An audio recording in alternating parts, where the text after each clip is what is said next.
Здравствуйте, компания Прогресс Авто и экспортная Kubota ZL1501. Сегодня на обзоре. Задний привод, хорошая мощность, блокировка, естественно, заднего моста. И вот такой вот яркий, классный внешний вид, который не оставит вас явно незамеченным на дороге. Трехточное навесное устройство, что является несказанным преимуществом данного трактора в данной ценовой категории.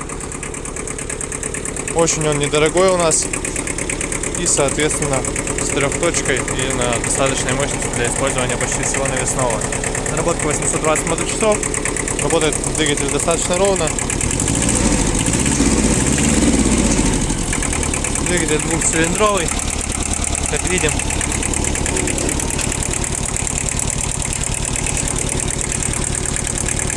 Как видим, по двигателю все отлично. Естественно, никаких подтеков, ничего нет. Все резиночки сохранены. Все это в оригинале осталось. Поэтому вот такой тракторочек. Даже подлокотник есть. Задние шины практически не изношены. То есть это действительно остаток фактически новый. Передняя шина также с отличным остатком. Есть небольшие продольные растрескивания. Которые на эксплуатацию трактора не повлияют 100%. В остальном трактор достаточно цел и хорош с собой.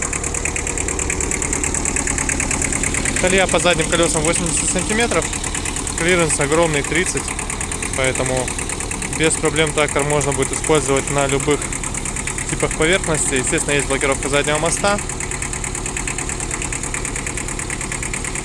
поэтому трактор справится с любыми задачами. И напомню, цена очень демократична, поэтому приезжайте, Прогресс Авто, будем рады вас видеть. Трактор будет продаваться в городе Благовещенск по улице Мухина, 145/1. Возможно, конечно же, перемещение в любые другие филиалы по непосредственно желанию клиентов.